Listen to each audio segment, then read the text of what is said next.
Everyone so welcome to the episode 19 of vocabulary. आज हमारा synonyms and antonyms की episode है। So let's start the video. पहला word है हमारा एबॉर्डेंट। एबॉर्डेंट मतलब हो जाता है नफरत करने योग्य या बहुत ही घृणास्पद। कुछ ऐसा जिससे हम बहुत ज्यादा नफरत करते हैं, घृणा करते हैं, जिसको हम पसंद बिल्कुल भी नहीं करते हैं। ठीक है, तो वो हो जाता है abhorrent. Something that is extremely disgusting, repulsive, or morally wrong. It describes something that is deeply disliked or even hated because it goes against what is considered right or acceptable. कुछ ऐसा जो सही नहीं है और जिसको हम बिल्कुल पसंद नहीं करते हैं, that is abhorrent. एग्जाम्पल देखिए, The idea of slavery is abhorrent to us nowadays. जो स्लेवरी की आइडिया है, जो गुलाम वाला चीज है, जो होता है ना कि काम कराना, गुलाम की तरह रखना, that is the idea of slavery is abhorrent to us nowadays. हमारे लिए ये एक abhorrent है, मतलब कि हम इस चीज से बिल्कुल नफरत करते हैं। ठीक है, सिनोनिम क्या हो जाएगा? Repulsive, disgusting, horrible, loathsome, offensive and detestable. ठीक है, तो ये इसके सिनोनिम हो जाएंगे। इन सबको आपको याद रखना है, repulsive, disgusting, horrible, detestable, offensive and loathsome. ठीक है, एंटोनिम क्या हो जाएगा? कुछ ऐसा जिसको हम पसंद करते हैं, मतलब कोई ऐसा जो एक्सेप्टेबल हो, प्लीजिंग हो, एडमायरेबल हो, डिजायरेबल हो, डिलाइटफुल हो। ठीक है, तो अबॉरेंट मतलब हो गया कुछ ऐसा जिसको हम बिल्कुल नहीं पसंद करते, something which I dislike, that is अबॉरेंट।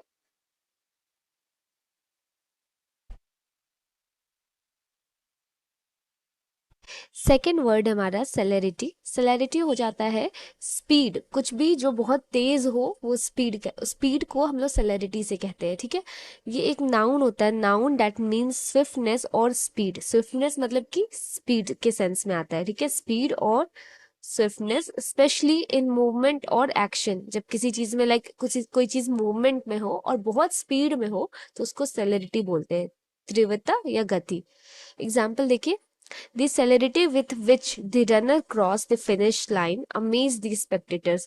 जिस celerity से रनर ने इस फिनिश लाइन को क्रॉस करा, उसने स्पेक्टेटर्स को, देखने वालों को अमेज कर दिया। मतलब कि जिस celerity से, मतलब जिस स्पीड से। ओके, तो सिनोनिम्स क्या हो जाएंगे?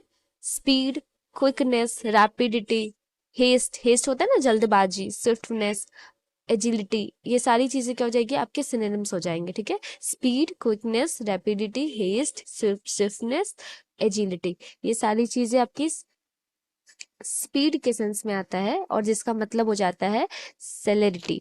ओके, एंटोनिम्स क्या हो जाएगा हमारा? Slowness, delay, lethargy, tardiness and retardation. Retardation मतलब क्या होता है? आलस्य। ठीक है, तो ये सारे इसके एंटोनिम्स हो जाएंगे। कोई ऐसा चीज जो कि बहुत स्लो हो, बहुत लेजी हो, तो वो एंटोनिम्स हो जाएगा। ठीक है, थर्ड वर्ड हमारा deplorable. It means something that is morally bad, deserving disapproval, shockingly bad, the expression of strong disapproval और क्रिटिसिज्म। कुछ ऐसा जो कि गलत है, जिसको बिल्कुल भी एक्सेप्ट नहीं करना चाहिए, एंड जो डिजर्व करता है क्रिटिसिज्म, मतलब कि जिसको जिसको क्रिटिसाइज करना चाहिए। इट मीन्स उसको बिल्कुल भी एक्सेप्ट नहीं करना चाहिए, उसके प्रति क्रोध करना चाहिए, वो क्रोध करने योग्य है, या फिर गंभीर रूप से जो अनुचित हो, जो गलत हो। ठीक है, जो निंदनीय हो, बहुत दयनीय हो, पैथेटिक हो, या कुछ ऐसा जो अच्छा नहीं है, बैड है। Okay, that is deplorable. Example देखिए, the living condition of the refugees were deplorable. जो रिफ्यूजीज के जो लिविंग कंडीशन है, दैट इज वेरी डिप्लोरेबल, मतलब कि बहुत ही दयनीय है। With inadequate food and shelter, जिनमें उनको inadequate food and shelter मिला है। ठीक है, नाउ सिनोनिम क्या हो जाएगा? Terrible, shameful, disgraceful, and it is repeated when I will provide you the PDF. मैं इसको हटा दूंगी। ओके, एंटोनिम क्या हो जाएगा? जो हमारे एक्सेप्टेबल हो, एडमायरेबल हो, कमेंडेबल हो, एक्सेलेंट हो, प्रेज वर्दी हो, एग्जेम्पलरी हो, वंडरफुल हो। ठीक है, तो ये सारे एंटोनिम हो जाएंगे। Come to fourth word, that is culminate. Culminate होता है किसी चीज का चरम सीमा तक पहुंचना या समाप्त होना। देखो, कल्मिनेट होता है ना, कोई चीज जब अपने एक्सट्रीम पे होती है, लाइक कोई चीज जो अपने पॉइंट पे होती है, हाईएस्ट पॉइंट पे होती है, हाईएस्ट पॉइंट पे होना, या फिर अपने फाइनल स्टेज पे होना, या फिर एंड पे होना। ठीक है, तो ये सेंस निकल के आता है। पढ़ लेते हैं। Verb that means to reach the highest point, climax और final stage of something. It often refers to something coming to the peak और डिसिसिव कंक्लूजन। कुछ ऐसा जो अपने क्लाइमेक्स पे हो, अपने हाईएस्ट पॉइंट पे हो, अपने फाइनल स्टेज पे हो, या फिर अपने एंड पे हो, इन सब का मतलब हो जाता है कल्मिनेट। ओके, एग्जाम्पल से बेहतर समझ में आएगा। The concert will culminate in a spectacular firework display. तो हम लोग या ये कह सकते हैं कि जो कॉन्सर्ट है वो कल्मिनेट करेगा या तो एंड करेगा, ठीक है, अपने फाइनल स्टेज पे जब पहुंचेगा तो वो एक फायर वर्क डिस्प्ले के साथ अपने कॉन्सर्ट को एंड करेगा, ठीक है। तो कल्मिनेट होता है, जैसे एक मूवी होती है ना, मूवी की क्लाइमेक्स होती है, तो क्लाइमेक्स पे मतलब कि मूवी का ये हाईएस्ट पॉइंट है, लाइक मूवी का एक ऐसा क्लाइमेक्स है जहां से चीजें चेंज होंगी, ठीक है। तो वैसे ही होता है, किसी भी चीज का कोई हाईएस्ट पॉइंट होना, कोई फाइनल स्टेज होना, या फिर उसका अंतिम सीमा होने लगे, खत्म पे आना, वो चीज, वो सारा कल्मिनेट कहलाता है। सिनोनिम क्या हो जाएगा? पीक, पीक पे होना, कंक्लूड होना, कंक्लूड करना, एंड तक करना, ठीक है, एंड हो जाएगा, फिनिश हो जाएगा, रीच अ क्लाइमेक्स, टॉप पे, क्लोज, ये सारी चीजें हमारा सिनोनिम हो जाएगा। तो आप यहाँ पे देख पा रहे हो कि दो सेंस निकल आ रहा है। एक तो जब कोई चीजें अपने हाईएस्ट पॉइंट पे हो, एक्सट्रीम पॉइंट पे हो, टॉप मोस्ट पे हो, और दूसरा जब कोई चीज एंड हो रहा हो, तो ये दोनों ही सेंस कल्मिनेट पे आ जाता है, तो दोनों सेंस को ध्यान में रखना। ओके,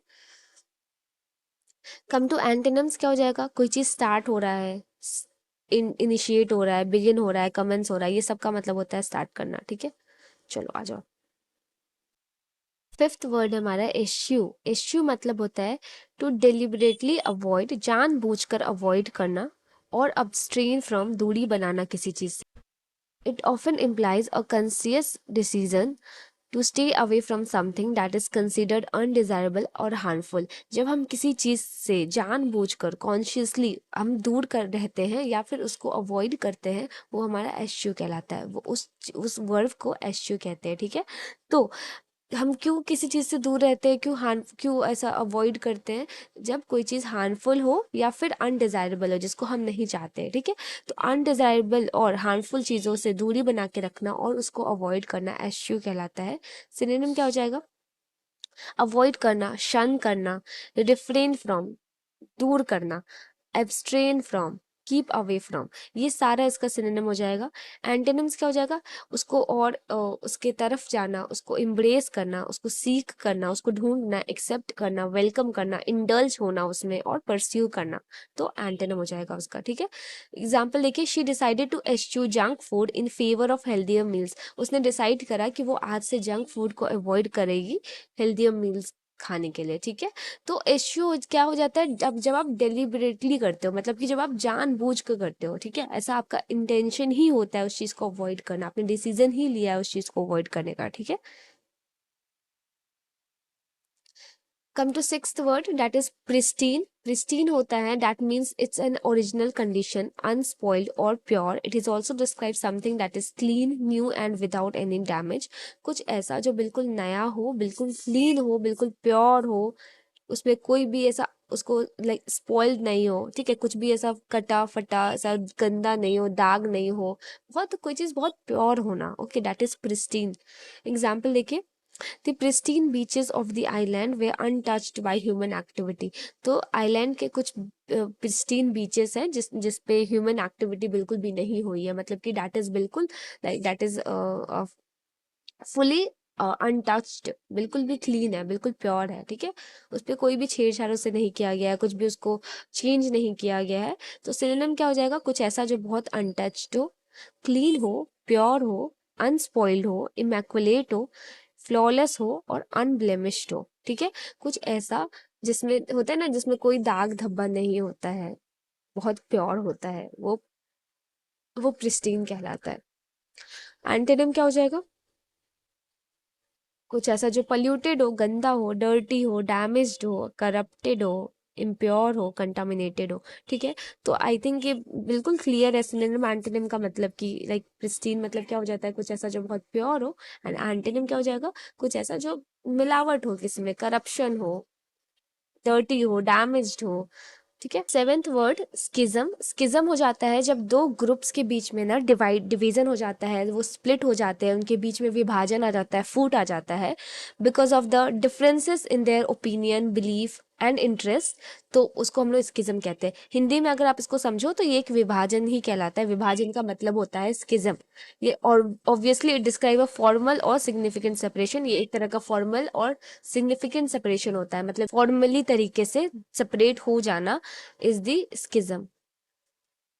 एग्जाम्पल देखिए, the schism within the political party made it difficult for them to present a united front during the election. जो पॉलिटिकल पार्टी के बीच में जो स्किज्म है, मतलब जो विभाजन है, उस वजह से ये डिफिकल्ट है उनको इलेक्शन के टाइम पे यूनाइटेड रह पाना। ठीक है, तो स्किज्म की वजह से उनके बीच में ये डिफिकल्टीज हो रही है कि वो यूनाइटेड नहीं रह पा रहे हैं ऑब्वियसली। तो सिनोनिम क्या हो जाएगा हमारा? डिवीजन होना, स्प्लिट होना, रिफ्ट होना, डिसएग्रीमेंट होना, सेपरेशन होना, कॉन्फ्लिक्ट होना, ब्रेक होना। ठीक है, कोई चीज में डिवाइड हो जाना। एंटोनिम क्या हो जाएगा? यूनिटी होना, साथ में रहना, हार्मनी होना, पीसफुल होना, एग्रीमेंट होना, अकॉर्ड होना, रिकॉन्सिलेशन होना और यूनियन होना। कम टू एथ वर्ड, श्वेत। श्वेत मतलब हो जाता है, अभी पहले देख लेते हैं, एक बार पढ़ लेते हैं। As a noun it refers to a large area of something, especially something that is wrapped और कवर्ड। तो इसका दो सेंस में जाता है। पहला सेंस इसके नाउन में जाता है, दूसरा सेंस वर्ब के रूप में जाता है। ठीक है, तो एज अ नाउन मतलब कि ऐसा लाइक नेमिंग वर्ड, वो क्या कहलाता है? तो कोई भी ऐसा एरिया जो कि बड़ा सा एरिया हो और वो कवर्ड हो किसी चीज से, कवर्ड हो या फिर रैप्ड हो, तो वैसे एरिया को हम लोग बोलते हैं श्वेत। दूसरा वर्ब में क्या मतलब निकल के आता है? इट मीन्स टू रैप और कवर समथिंग कम्प्लीटली, किसी चीज को कंप्लीट तरीके से ढकना श्वेत कहलाता है। ठीक है, तो दो मतलब हमने देखा। हम नाउन में हमने क्या मतलब देखा कि कोई ऐसा एरिया जो कि बहुत बड़ा हो और या तो वो कवर्ड हो किसी चीज से, तो वो एरिया को श्वेत कहते हैं। वर्ब में इसका मतलब क्या निकल जाएगा? कोई ऐसा एरिया, कोई ऐसा लाइक किसी चीज को कवर करना श्वेत कहलाता है। किसी चीज को रैप करना, कंप्लीटली कवर्ड करना श्वेत कहलाता है। एग्जाम्पल देखिए, the nurse carefully swathed the patient wounds with the bandage. Bandage से नर्स ने केयरफुली पेशेंट के वाउंड को, घाव को स्वेत करा, मतलब कवर्ड करा। सिनोनिम क्या हो जाएगा? एरिया, ये क्या हो गया? इसका नाउन हो गया। स्ट्रेच, स्ट्रिप, रैप करना, इन्वेलप करना, कवर करना, बाइंड करना, बांधना। ठीक है, ये सब इसका सिनोनिम हो जाएगा। एंटोनिम क्या हो जाएगा? अनरैप करना, अनकवर करना, रिवील करना, एक्सपोज करना। ठीक है, come to ninth word, indigent. Indigent हो जाता है, refers to someone who is poor और in need of basic necessities like food, shelter और clothing. It can also describe a state of extreme poverty. Indigent मतलब हो जाता है कोई ऐसा इंसान जो कि बहुत ज्यादा पुअर हो, इतना ज्यादा पुअर हो कि इवन उसकी बेसिक नेसेसिटीज भी पूरी नहीं हो पाती है। वैसा इंसान जो कि अपने एक्सट्रीम पॉवर्टी पे होता है, that is called indigent. Okay, तो अभी इसका एग्जाम्पल देख लो। The charity works to provide support to indigent families in rural area. तो चैरिटी किस लिए काम कर रही है? To provide support to indigent families, जो भी गरीब फैमिलीज है रूरल एरिया में, उनको हेल्प करने के लिए। सिनोनिम क्या हो जाएगा? Poor, needy, improvised, destitute, penniless and poverty stricken. ये सब इसका सिनोनिम हो जाएगा। इन सब का मतलब हो जाता है कोई बहुत ही निर्धन व्यक्ति। एंटोनिम क्या हो जाएगा? वेल्दी पर्सन, एफिलेंट पर्सन, बहुत rich person, prosperous person, comfortable person and well off person. ठीक है, ये इसकी इंडिजेंट हो जाएगी। Come to tenth word. Tenth word is circumspect. Circumspect मतलब होता है, ये एक एडजेक्टिव होता है that describe someone who is cautious, careful and consider all possible consequences before acting. It implies a sense of thoughtfulness and prudence. कोई ऐसा इंसान जो कि बहुत ज्यादा केयरफुल है, सतर्क है, किसी भी डिसीजन को लेने से पहले वो सारे पॉसिबल कंसिक्वेंसेस को देखता है कि अच्छा ये हो सकता है, ये हो सकता है। तो कोई भी ऐसा इंसान जो सारे तरीकों को पहले जांच पड़ताल अच्छे से करके कोई डिसीजन लेता है, बहुत ही सोच समझ के, थॉटफुलनेस के साथ एंड प्रूडेंस के साथ। प्रूडेंस मतलब होता है सोच समझ के, विवेक के साथ डिसीजन लेना। ठीक है, तो एग्जाम्पल देखिए, she was circumspect in her decision making, always weighing the pros and cons of before making a choice. तो कोई भी डिसीजन लेने से पहले वो उसका प्रोज एंड कॉन्स अच्छे से देख लेती है, नाप लेती है, देन वो अपना डिसीजन लेती है। तो सर्कमस्पेक्ट करना मतलब कि किसी किसी भी डिसीजन लेने से पहले उस पे अच्छे से उसके सारे क्वेश्चंस को देखना, प्रोज एंड कॉन्स को देखना, सोचना उस पे, तब जाके डिसीजन लेना, ठीक है। तो दैट इज सर्कमस्पेक्ट। सिनोनिम क्या हो जाएगा?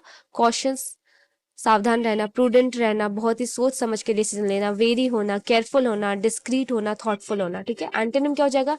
रेकलेस होना, केयरलेस होना, इम्पल्सिव होना, रैश करना, हेस्टी में डिसीजन लेना, थॉटलेस होना, नेग्लिजेंट होना, ठीक है। ये सारे इसके एंटोनिम हो जाएंगे।